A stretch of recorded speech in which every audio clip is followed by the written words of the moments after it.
What's going on, guys, and welcome back to WWE Network and Chill, where every single week I, Graham G.S. Matthews, break down all the original content I watch on the WWE Network, as well as on the E! Network, as today we're talking the Season 8 finale of Total Divas, Season 8, Episode 10, entitled Unbreakable Force.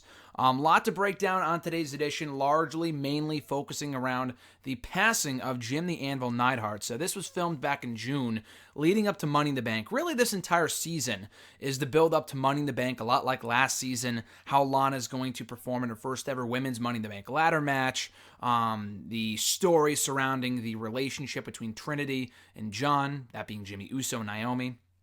Naya Jax performing against Ronda Rousey for the Raw Women's Championship at the pay-per-view too. And of course, the Natty and her dad stuff. A majority of this episode, like I said, was filmed around the final days of the build-up to Money in the Bank and including Money in the Bank itself. Natty's dad, Neidhart, did not pass away until like SummerSlam time, so they had to fast forward a few months. I was glad they were able to include that and didn't go to a post-show graphic of Neidhart passing away, like, oh yeah, he died and that's it. Like, the last 15 minutes or so are completely devoted to the passing of Jim the Anvil Neidhart, what he went through before he passed away, the funeral, Natty remembering him, appearing at SummerSlam. It's some great stuff, so I'll get to that momentarily. The first few stories I didn't even really write notes on for two reasons. One, there wasn't a lot going on. This episode had a lot to do with Natty and her dad and the fear that he might be suffering from Alzheimer's, which he was. These other stories aren't nearly as important. The other reason is that I just didn't have my notes out when I was watching the show. I was watching with Alexis for the first 3/4 of it, so I didn't have my laptop out. I watched the show, didn't write down play-by-play what was happening with each story here. I got a good gist of what was happening, so I'll be talking about that here. The Trinity and John thing. So at the start of the show, we find out that Trinity's wedding ring was stolen. She left it in her backpack, which was broken into in her car or something, so it's stolen. So that kind of sucks. I don't know why her wedding ring would be in her backpack. It looked like her car was broken into outside of the Performance Center. I might be mistaken. That's just what it looked like. So that sucks. She's obviously upset about that. And not only her, but her husband, John, that being Jimmy Uso as well. And he accuses her of being careless. Like, what the fuck? Like, this is just the symbol of a relationship. Why would you allow our wedding ring to get stolen like that? I mean, obviously it wasn't her fault, but she probably should not have left it in her backpack, of all things, in a car where it can get stolen. So he's not happy about that. At one point, before they cut to commercial, he teases getting a divorce. Oh, you got to sign some papers when we get home. It's like, I forgot what he was even talking about. He wasn't talking about getting divorced from her. So that's this stupid fucking bullshit about how they kind of tease something that won't happen. Like the whole Nikki Bella kissing that guy when they went on vacation a few episodes ago. Nothing came of it. Nothing happened. So why even bother teasing it? I know that's reality TV and I should just expect it, but I just thought that was so stupid because you know they weren't going to get a fucking divorce. I know it's been teased a few times. It's not actually going to happen. So anyway, that doesn't happen. So Trinity, to make up for it, decides to get matching tattoos with John of rings on their ring fingers. So that way they'll always be together as a symbol of their relationship. So a good end to that story. Lana is nervous the entire episode for her Money in the Bank debut. I mean, she returned to the ring at Money in the Bank, that pay-per-view, a year ago, where she vied for the SmackDown Women's Championship against Naomi. This year, she's in her first ever ladder match, which she spent the entire season long preparing for. So she's nervous for that. She ends up doing well. She didn't embarrass herself, which is all that really needed to happen. The Bella twins watch from home with Birdie Joe. Brie Bella talks about envying her, like, oh, I envy Lana and her courage and her determination to get better. She's improved a lot. She would love to come back. And Nikki says that she's speechless. Lana calls her journey to Money in the Bank only the beginning.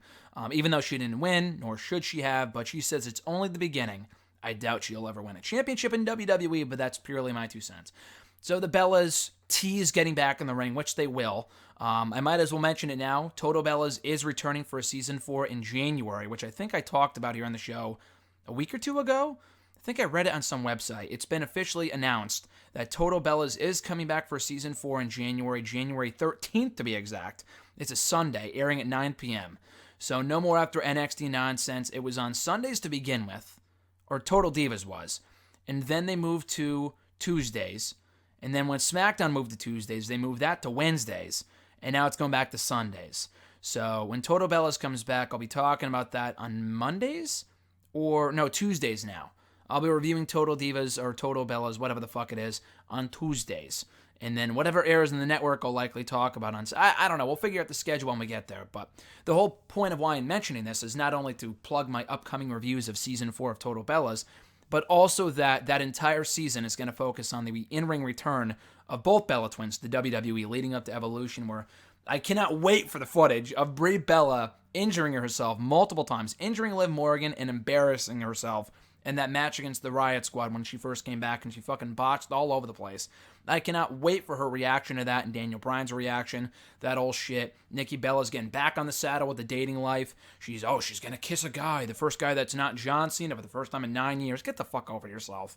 So that's all coming in Season 4. Another side story on this edition of Total Divas is the journey of Nia Jax. This whole season started with her becoming the Raw Women's Champion at WrestleMania. She's preparing for her match with Ronda Rousey, the Money in the Bank pay-per-view, her biggest title defense to date. She's happy with all the mainstream attention that she's been getting lately and how her name's mentioned by the Inquisitor and TMZ and all these websites, because Ronda Rousey's a big name, so by virtue of just being in the same match as her, she's getting the mainstream attention too. And she talks about going into the event that she's running purely on adrenaline and excitement. She gets goosebumps just thinking about her last year in WWE, not only inside the ring, but outside the ring too. She got a new house. She's loving her family life, enjoying her family life, and, just being proud of her career. So she's very proud of her career at the moment, very proud of where her life is at. She's very proud of her performance, above all else, on this show against Ronda Rousey, which I will admit was a very good match. I was there for that show, watching the show. I don't think I've gone back yet to watch the show in its entirety since I was there many months ago, but it was a good show. That was one of the better matches of the whole show. It was way better than it had any right to be, considering that Nia Jax was involved. This could have been a fucking train wreck. Their next match, coming up at TLC, could be a fucking train wreck, but this one I thought was really, really good, and I thoroughly enjoyed it. But before she could either lose or win, whatever, Alexa Bliss interfered, cashing in the same Money in the Bank briefcase she won earlier on in the evening to become the new Raw Women's Champion.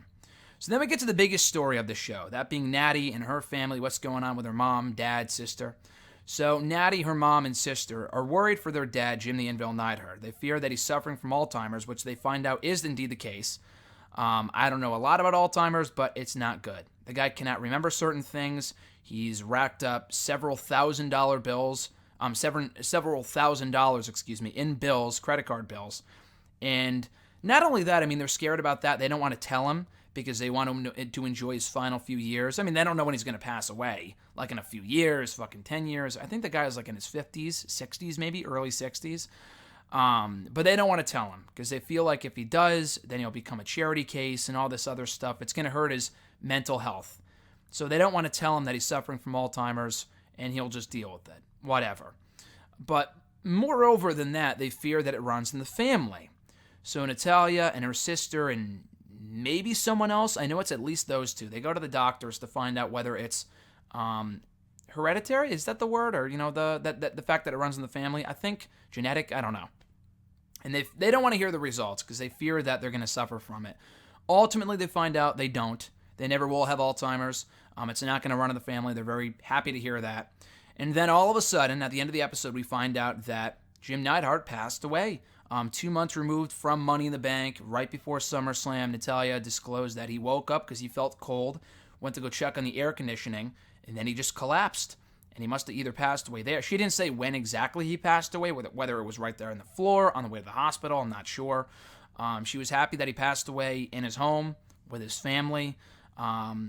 She was happy that the entire family from Canada flew in for his funeral right after SummerSlam. She wanted the best send-off ever for him. And obviously she was very close with her dad. I've made fun of Natty, a few times here on the show for being ridiculous and over the top and dramatic, but losing anyone, let alone your own father, is pretty fucking tough, especially unexpectedly and as soon as she did. So that's pretty awful.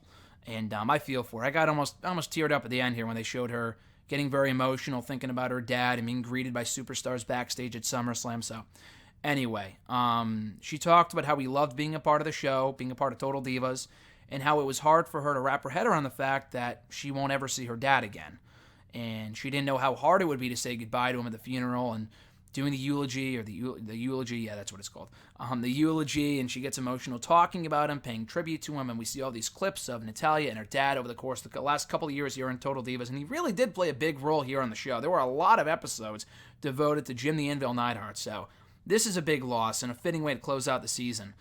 And then they're, at the house after the funeral, and the sister says, you should absolutely go to SummerSlam. That's what your dad would want. That's what Dad would want. You should go. So she wasn't planning on going originally. She went anyway. This was like days after he died. Maybe 2 or 3 days after he passed away. Maybe even sooner than that. But yeah, so she went to SummerSlam anyway at the behest of her sister. She is greeted by several superstars backstage, including Paige, Charles Robinson, Daniel Bryan, who kind of went through the same thing, having lost his father unexpectedly, way too young a few years ago. Soon after WrestleMania, too, when he became the WWE World Heavyweight Champion. Remember that? That was a pretty awful time for Daniel Bryan.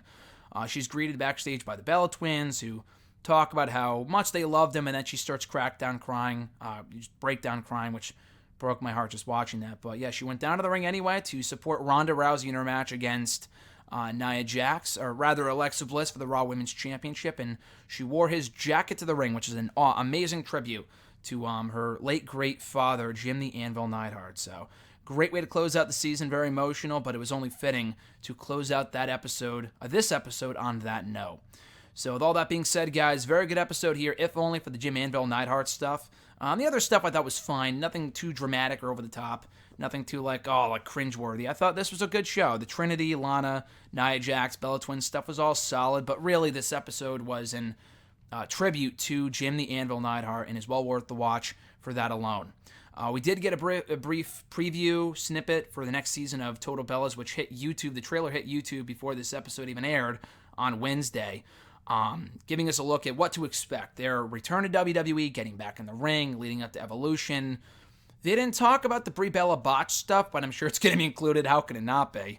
That was a big topic of conversation during their latest run with WWE. And of course, as I mentioned earlier, Nikki Bella getting back on the saddle. What's her dating life like? And kissing a guy that's not John Cena for the first time in 9 years. Who gives a fuck? He wasn't involved in the, what do you call it? I don't even know what it's called. The press release for Season 4 of Total Bellas, which was interesting, which I didn't think he would be. The guy is long gone by this point. She was the one who dumped him, seemingly. I just read a report on some website saying that despite some pictures that she posted of him and her together on Instagram, they aren't back together. I mean, who the fuck knows at this point? They are, they aren't, they are, they aren't. I don't think they are. I don't think he'll be a part of this upcoming season at all, which sucks. I thought John came across great more often than not on the show, so he'll be sorely missed, but I will be reviewing it nonetheless come January 13th. That's not for another month and a half. I'm going to enjoy the time off from reviewing Total Divas and Total Bellas, and Ms. and Mrs. I think comes back in January as well, so more on that when it comes in the new year. In the meantime, I'll solely focus on what's airing on the network for Network and Show. Maybe an occasional new episode here and there for 2 episodes a week again. Talking about whatever's airing, other old stuff on the network, like old 24s and documentaries and shit like that. So we'll see. But in the meantime, I'll solely be reviewing whatever airs after the pay-per-views and on Raw, after Raw on the WWE Network, including the latest episodes of Season 2 of Edge and Christian, the Edge and Christian Show, which aired this past week. Check out my review of Season 2, Episode 1 on the WWE Network right here on WWE Network and Chill. So with all that being said, guys, thank you for checking out my review of Season 8, Episode 10, the Unbreakable Force edition of Total Divas, the Season 8 finale. Be sure to like this video, drop a comment, share the video, and subscribe to the channel for more content. We'll be back in the next couple of days with more videos. Until then, guys, have a great rest of your weekend. I'm Graham G. Matthews, and I'll catch your ass down the road.